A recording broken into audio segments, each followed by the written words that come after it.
Hi friends, మేమైతే తిరుమల శ్రీనివాసుని దర్శనానికి అయితే వచ్చాము. తిరుమలకి వచ్చిన తర్వాత మేము శ్రీవారి పాదాలు దర్శించుకుందామని ట్యాక్సీ మాట్లాడుకొని వచ్చాము. శ్రీవారి పాదాలు వెళ్ళడానికి ట్యాక్సీలు మరియు ఆర్టీసీ బస్సులు కూడా అందుబాటులో ఉంటాయి.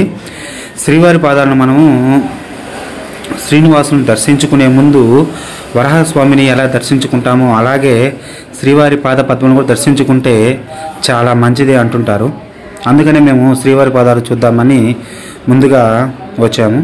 శ్రీవారి పాదాలు తిరుమలలో శిలాతోరణం కంటే కొంచెం ముందుగా ఉంటాయి. పురాణాల ప్రకారం అయితే ఇది నారాయణుడు మొదట తన పాదాలను ఉంచిన ప్రదేశం అని అంటారు. ఇక్కడ పాదముద్రలు కూడా అందుబాటులో ఉన్నాయి. మరియు భక్తులు దైవిక దర్శనం కోసం నారాయణగిరి కొండ పైభాగంలో ఉన్న ఈ ప్రదేశాన్ని సందర్శించవచ్చు. చూడండి, కనిపిస్తుంది. మనమైతే ఇప్పుడు శ్రీవారి పాదాలు వెళ్ళే రూట్ అయితే మీకు క్లియర్గా చూపిస్తాను. ఫస్ట్ నుంచి లాస్ట్ దాకా వీడియో అయితే తప్పకుండా చూడండి. ఈ నారాయణగిరి కొండ అన్నాం కదా, ఈ నారాయణగిరి కొండ అంటే శ్రీనివాసుడు వెలిసిన 7వ కొండ. అంటే ఇప్పుడు మనం 7 కొండలు వాడు అని అంటాం కదా, అలాగే 7వ కొండని మనం నారాయణగిరి కొండ అని అంటాము. శ్రీవారి పాదాల నుంచి మనం చూస్తే మనకి శ్రీనివాసుని ఆలయం కూడా మనకి కనిపిస్తుంది. తిరుమల తిరుపతిలో సందర్శించే ప్రతి యాత్రికుడు కూడా శ్రీవారి పాదాలను సందర్శించి పవిత్ర పాద పద్మాలను కూడా చూసి మనము తరించిపోవచ్చు. ఈ ఆలయం ఆలయం చుట్టుపక్కల కూడా పచ్చదనంతో మరింత అందంగా కనిపిస్తుంది. వెళ్ళేటప్పుడు చల్లటి గాలి మనల్ని చాలా పలకరిస్తూ ఉంటుంది. ఆ ప్రకృతి సోయగాలు చల్లటి గాలి మనల్ని పులకరింపజేస్తాయి. ఈ ప్రదేశం, ఈ శ్రీవారి పాదాల నుంచి మీ తిరుమల ప్రదేశం యొక్క మొత్తం వీడియో కూడా మొత్తం చూడొచ్చు. మన వ్యూ పాయింట్ కూడా నేను చూపిస్తాను. పర్టికులర్గా వ్యూ పాయింట్ మీరు చూడొచ్చు. చూడండి, వెళ్ళే రూట్ కూడా చాలా సుందరమయంగా ఉంటుంది. చుట్టూ పచ్చని చెట్లు, మధ్యలో వెహికల్ వెళ్తుంటే చల్లటి గాలి కూడా.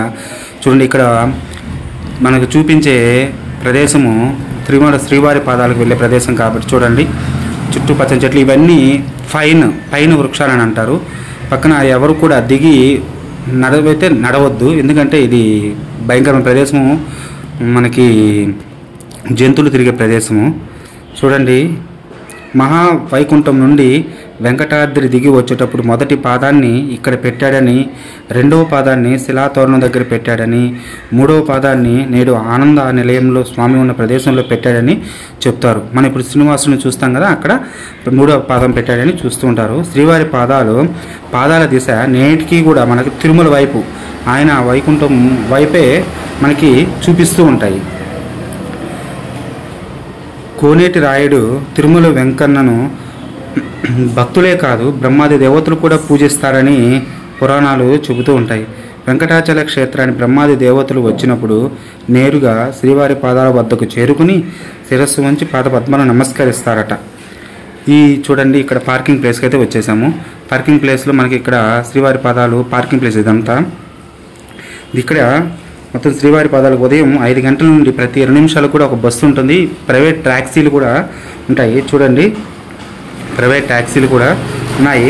ఈ స్వామివారి బంగారు పాద పద్మాలు ఎల్లవెల్ల పుష్పాలు తులసితో నిండి ఉంటాయి. ఉదయం పూట మాత్రమే సుప్రభాత దర్శనంలో మాత్రము ఎటువంటి తులసి లేకుండా మనకి శ్రీనివాస బంగారు పాదాలను మనం దర్శించవచ్చు. మీకు చూపిస్తాను. చూడండి, ఇదంతా వ్యూ పాయింట్. ఈ వ్యూ పాయింట్లో మనకి ఇక్కడ కనిపిస్తుంది. చూడండి, ఇక్కడ మనకి మొత్తం చూపిస్తాను. ఇక్కడ నుంచి మనకి తిరుమల వ్యూ పాయింట్ అయితే చూడొచ్చు. చూడండి, పక్కన వ్యూ పాయింట్ చూపిస్తున్నాం కదా. చూడండి, ఇక్కడ శ్రీవారి ఈ పాద పద్మాలను మనకు తులసితో అలంకరించి ఉంటారు. ఉదయం సుప్రభాత దర్శనం మటుకు తులసి లేకుండా మనం దర్శించవచ్చు. ఇక్కడ చూపించేదే శ్రీవారి ఆలయం. చూడండి, చుట్టూ పచ్చని చెట్లు, ప్రకృతి శ్రీవారి ఆలయం కూడా మళ్ళీ మీకు కనిపిస్తుంది. చూడండి, చుట్టూ ప్రకృతి స్వయం మనల్ని అయితే చాలా పలకరిస్తుంది.